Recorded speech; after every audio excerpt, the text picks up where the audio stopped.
Paz do Senhor, queridos. Estou aqui nessa tarde para compartilhar com os irmãos um texto de Lamentações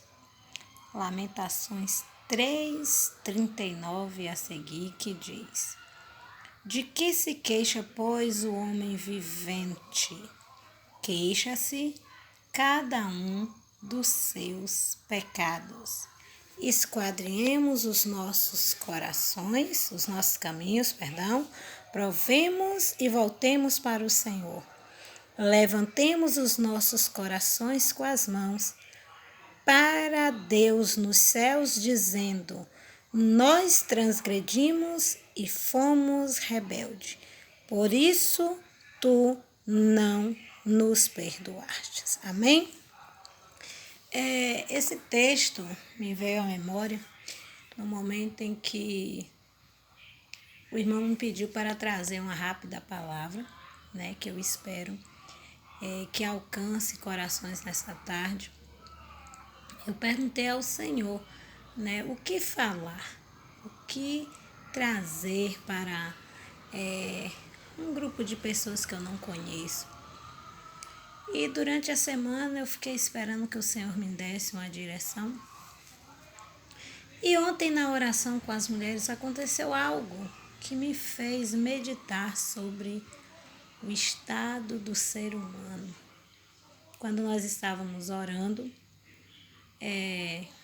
entrou um homem ébrio, ajoelhou-se, e esse homem orava, chorava, clamava, erguia as mãos e desesperadamente se lamentava. Eu me preocupei, mandei mensagem para um obreiro homem, porque só tinha mulheres na igreja. O obreiro veio, nós ficamos ali na vigilância, orando, né? E eu pedi discernimento ao Senhor e vi que aquilo não era nada espiritual, era algo carnal, né? Ao perguntar o nome dele, ele se identificou, né, dando o seu nome, e ali ele começou a rasgar o seu coração. Mesmo estando ébrio, mesmo estando bêbado, ele dizia: eu pequei tanto, eu errei tanto, eu tenho um pecado em mim que eu não consigo me libertar. E eu dizia para ele: não tem tamanho de pecado que Deus não perdoe. Ele dizia: mas o meu pecado é o meu livre-arbítrio.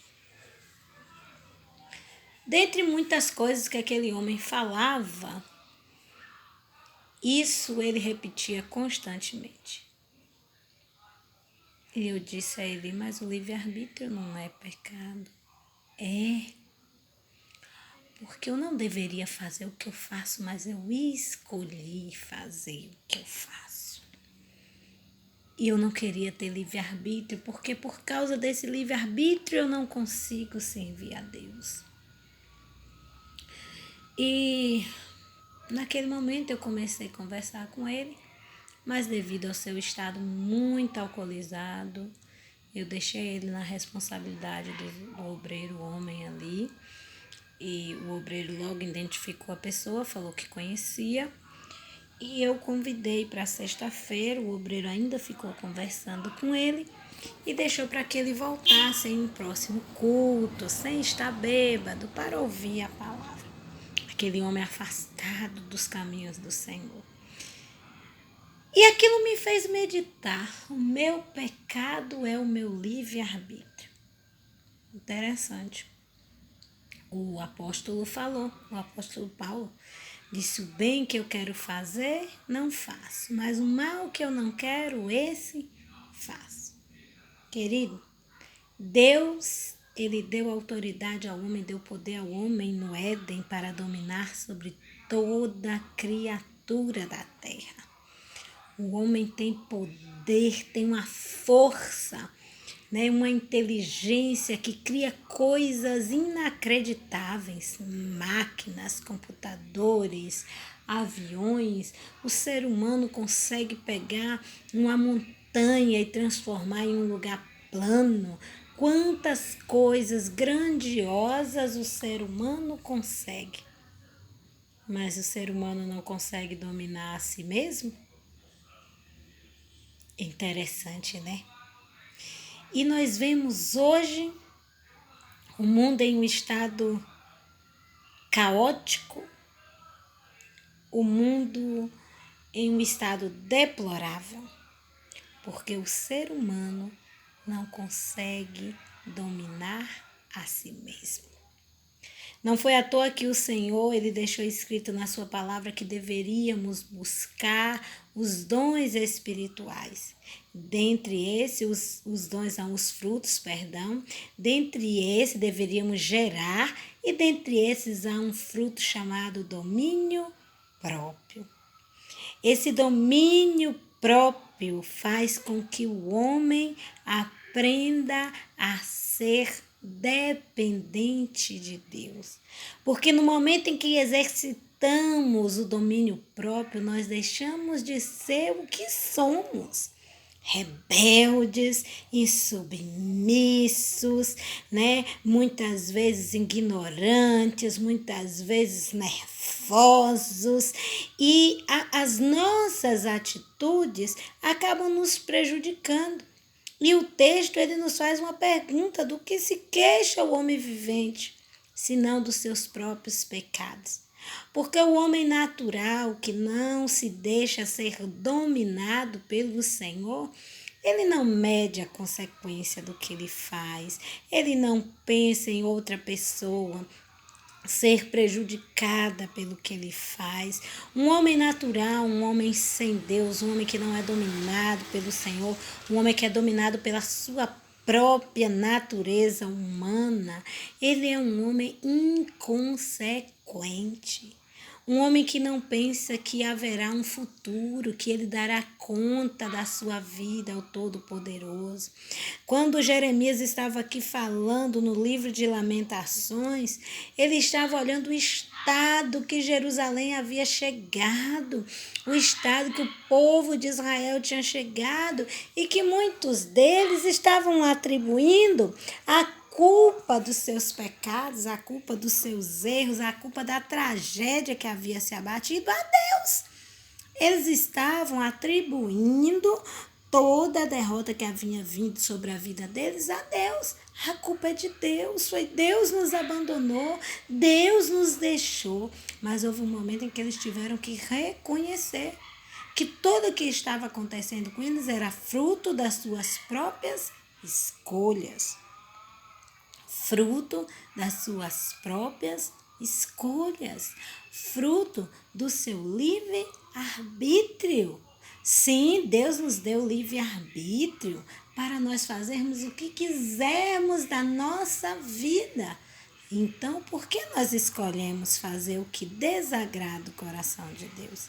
Se o próprio Deus nos amou tanto a ponto de nos criar, a ponto de nos formar e a ponto de nos dar algo tão lindo que é o poder de decisão. Não somos marionetes, não somos fantoches na mão de Deus, mas quando nós usamos o nosso livre-arbítrio constantemente é para se afastar de Deus, para tomar decisões que não agradam ao coração do Senhor.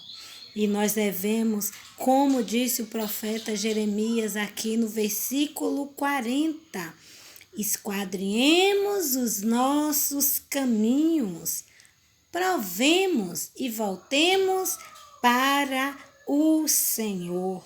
Levantemos os nossos corações com as mãos para Deus no céu, dizendo: nós transgredimos e fomos rebeldes, por isso tu não nos perdoastes. Jeremias estava convidando o povo ali a reconhecer que cada um tinha feito a sua escolha e que suas escolhas haviam sido erradas. Jeremias estava convidando o povo ali para usar o seu livre-arbítrio para escolher o Senhor. Esquadrinha os seus caminhos. O que é esquadrinhar? A palavra esquadrinhar significa fazer algo ficar quadrado, ou medir os 4 cantos de um lugar, ou ir aos 4 cantos de um lugar. Jeremias estava dizendo: vasculhe toda a sua vida.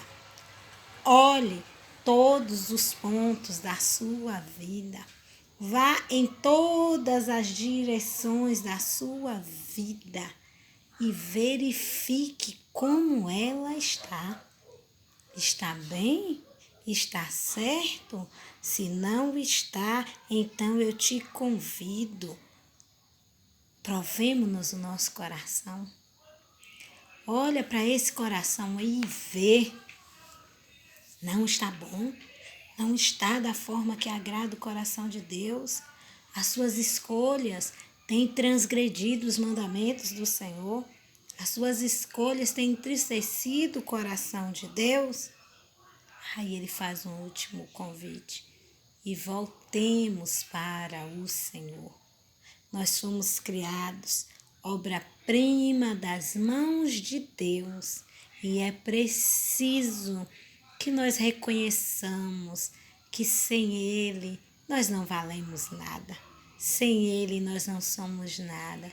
Sem Ele a nossa vida tem sido um passo após outro em direção ao abismo.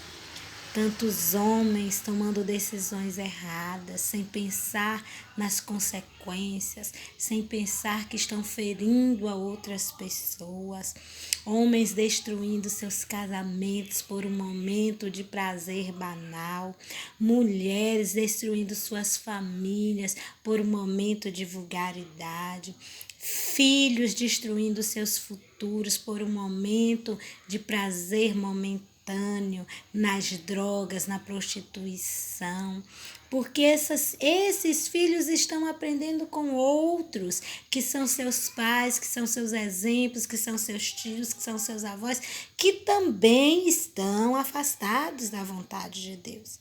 E por isso o mundo tem se tornado a cada dia um lugar pior. E a pergunta que não quer calar: do que está se queixando, homem? Do que você tem reclamado? Porque tem atribuído a Deus a desgraça em que você está vivendo? Porque tem atribuído a Deus a situação em que a humanidade está vivendo? Do que se queixa o homem, senão dos seus próprios pecados? Nós temos feito escolhas erradas, dia após dia, e o preço tem sido cobrado. O preço tem chegado até nós. A conta está chegando. E como nós iremos nos comportar diante dessa situação? O convite de Jeremias é: esquadriemos os nossos caminhos, provemo-los e voltemos para o Senhor.